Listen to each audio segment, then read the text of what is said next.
going? Welcome back to Super Jerry 27's Nerd Cave of comic book goodness. If any viewer can come up with a better title for my channel, I'd appreciate it, because that is a tongue twister. Today I'm here to talk to you about my favorite and possibly the best Wolverine story arcs from the 2000s. So that's 2000 to 2010. Let's get on it.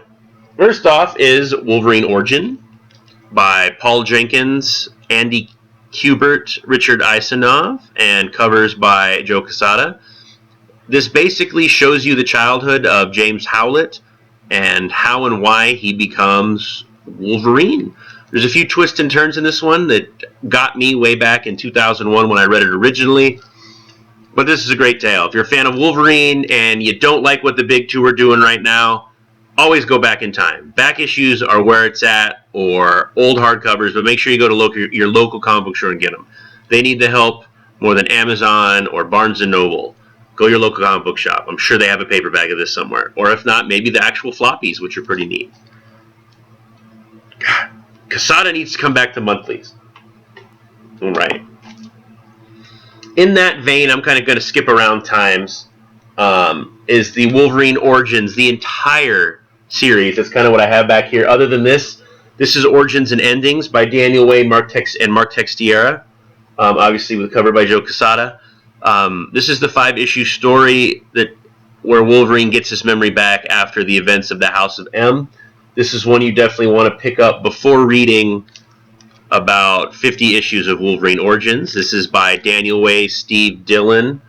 Most covers by Quesada, some by Michael Turner, but this is just great. It's going back to his past, like his Wolverine was in Vietnam, Wolverine was in World War II. You know, Captain America makes appearances in this. It's just so good, so good. Like, Daniel Way weaved a tale of all the past stories and wars of Wolverine and put them into modern times in Marvel Comics in 2007, 2008, 2009. Wonderful series. Now we all know that Mark Millar is one of my favorite comic book writers. I love all the stuff he's doing with Miller World. I love all of his superhero stuff because he just has unique takes. Enemy of the State is one of those 6-issue arcs that is one of the best. He writes after this, like he writes a big chunk of Wolverine for a while. What year is this? This is 2005, so he writes it 2005 to about 2009, 2010, just the regular series. This issue starts, Wolverine 20. All right, well, this hardcover is Wolverine 20 to 32, but it's Wolverine 20 to 26, which I believe is the Enemy of State floppies, but I'm sure you can find this in paperback anywhere. Local comic book shop that will have it, or they might have the floppies. But basically, Wolverine is re-brainwashed by the Hand and or Hydra, and the goal is to either kill or brainwash other heroes to become evil. The first 6 issues of this Enemy of the State chunk is great. Then you do Agent of S.H.I.E.L.D., which is another 6 issues, which is also great. I mean, just Mark Millar on anything is great. I plan on rereading all these again. I already reread the first 6, but I gotta keep going. It's just so hard to put down when it's Mark Millar. You read it and you're like, I'm done? Fuck, I'm done? Alright. Wolverine Evolution is another interesting tale by Jeff Loeb and Simon Bianchi.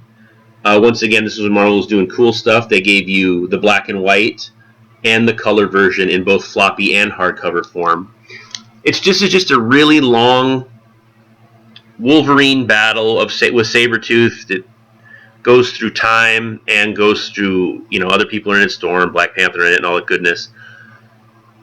And it's kind of confusing, but they wrap it all up at the end and explain it. I don't want to do it. I don't want to explain it to you, but you're kind of confused. Like, why are these aliens and cavemen in it? And then Jeff Loeb wraps up a nice tight little ball.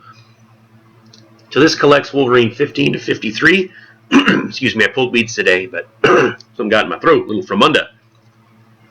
50 to 53, so little chunk of Wolverine in between some Mark Millar stories, but it's still really good. Jeff Loeb is a top-tier comic book writer. He didn't do so hot in television, unfortunately, with Heroes. But I mean, come on, he gave us Commando with Arnold. Like, can't go wrong with that. And then finally, some more Mark Millar goodness with Old Man Logan, the original Old Man Logan. This is the one by Mark Millar and Steve McNiven, with covers by McNiven and some by the late great GOAT Michael Turner. Now this book I read when it came out, and then I read it again maybe a month ago, and I totally forgot the twists and turnies in this, and they surprised the hell out of me. So I'm not going to say anything. This is basically Wolverine. Let's see, do they give the Earth? No, we don't have a year. It's like 50, 60 years later from what was happening, I think, on Earth 616. But it's so good. If you're gonna read anything from this, I would just pick this up. It's a standalone 6-story arc with a giant size in it as well, and it's great. This you can just read. You don't have to know anything else about Wolverine, any of the heroes. Mark Millar, tight and great in this, and Steve McNiven's art is fantastic. So these are my favorite Wolverine stories from the early 2000s. Of course, all of Wolverine Origins. Almost threw in Origin 2 by Kieran Dwyer and Adam Kubert, but that didn't come out till 2013, so I'm going to have to find 5 really good story arcs from the teens. But what are your favorite story arcs? Did I miss anything? Do you disagree?